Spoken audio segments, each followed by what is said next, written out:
NIS board के अंदर अगर आप लोग 10th क्लास में 10वीं क्लास में अपना एडमिशन करा के जल्दी पास होना चाहते हो दोस्तों, आप चाहते हो कि आपको सबसे इजी सब्जेक्ट मिले और आसानी से आप लोग पास हो जाओ, ठीक है ना।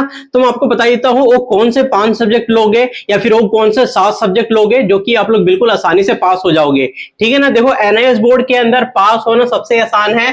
फिर भी अगर आपको लगता है कि जो सब्जेक्ट आप ले रहे हो उससे डर रहे हो, अगर आपको आसानी से पास होना है तो देखो पास होने के लिए जो कंपलसरी होते हैं 5 सब्जेक्ट होते हैं गाइस। पास होने के लिए जो कंपलसरी होते हैं 5 सब्जेक्ट होते हैं। 5 सब्जेक्ट में पास अगर हो तो आपको पासिंग की मार्कशीट आपको मिल जाएगी, ठीक है। तो मैं आपको बता देता हूं, देखो 5 सब्जेक्ट कौन कौन से लेने हैं। पहले मैं 5 सब्जेक्ट की बात कर लेते हैं, उसके बाद 7 सब्जेक्ट के ऊपर जाएंगे। तो देखो 5 सब्जेक्ट के अंदर एक तो आपको लैंग्वेज वाली सब्जेक्ट लेना कंपलसरी है। एक कोई भी एक लैंग्वेज वाली जो सब्जेक्ट होती है, लैंग्वेज के अंदर आप हिंदी या फिर इंग्लिश में से कोई भी एक सब्जेक्ट ले लो, ठीक है। हिंदी या फिर इंग्लिश में से कोई भी आप एक सब्जेक्ट लेना कंपलसरी है, या फिर दोनों लेना चाहो तो दोनों ले सकते हो गाइस, ठीक है। आपके जो भी लैंग्वेज वाले सब्जेक्ट है और भी कोई लैंग्वेज वाले सब्जेक्ट है तो आप ले सकते हो। उसके बाद हम लोगों ने सपोज हिंदी ले ली यहाँ पे, ठीक है।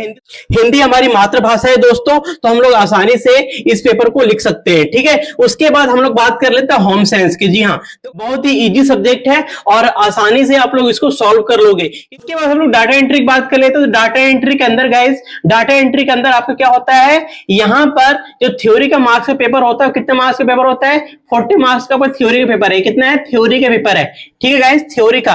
उसके बाद जो प्रैक्टिकल इसका होता है, प्रैक्टिकल की हम लोग बात कर लेते हैं। प्रैक्टिकल जो इसका होता है गाइस, वो प्रैक्टिकल कितने मार्क्स का होता है, वो 60 मार्क्स का होता है डाटा एंट्री के अंदर, ठीक है ना। देखो प्रैक्टिकल इसमें 60 मार्क्स का है। उसके बाद पेंटिंग की बात कर लेते हैं। पेंटिंग के अंदर 70 मार्क्स का आपका प्रैक्टिकल होता है। उसके बाद केवल 30 नंबर का थ्योरी पेपर होता है। तो 10 से 15 नंबर भी ले आओगे तो भी आसानी से पास हो जाओगे, ठीक है। उसको इंडियन हेरिटेज की बात कर लेते हैं, ये भी इजी सब्जेक्ट है, आसान सब्जेक्ट है। उसके बाद हम लोग बात कर लेते हैं बिजनेस स्टडीज और इन्वायरमेंट साइंस, ठीक है ना। ये 7 सब्जेक्ट मैंने सपोज ले लिया एडमिशन लेते टाइम, तो आप 7 सब्जेक्ट ले लो एडमिशन लेते टाइम। उसमें से केवल आपको 5 सब्जेक्ट के अंदर पास होना है, ठीक है ना। तो उसमें से केवल आप 5 सब्जेक्ट, कोई भी 5 सब्जेक्ट अगर क्लियर कर लोगे एक लैंग्वेज सब्जेक्ट के साथ, हिंदी तो आपको कंपलसरी क्लियर करना ही करना है। जब तक हिंदी क्लियर नहीं करोगे तब आप पासिंग की मार्कशीट आपको मिलेगी नहीं गाइस, ठीक है ना। तो एक ना आपको हिंदी आपने पास कर लिया, उसके बाद कोई भी 5 सब्जेक्ट अगर आपने पास कर लिया, जो बहुत ही इजी सब्जेक्ट जो मैंने आपको लिस्ट बताए हैं, ये बहुत ही इजी सब्जेक्ट है, आसान सब्जेक्ट है। आप लोग आसानी से पेपर के अंदर अपने हिसाब से बना करके भी लिखोगे तो भी पास हो जाओगे, ठीक है ना। तो अगर आपको सिर्फ पास होना है, पास होने के लिए सिर्फ एनआईएस बोर्ड में 10th में आ रहे हो, अगर आपको सिर्फ पासिंग की मार्कशीट चाहिए गाइस, तो ये जो 7 सब्जेक्ट है वो 7 सब्जेक्ट ले लो, उसमें से कोई 5 सब्जेक्ट आपको पास करना कंपलसरी है।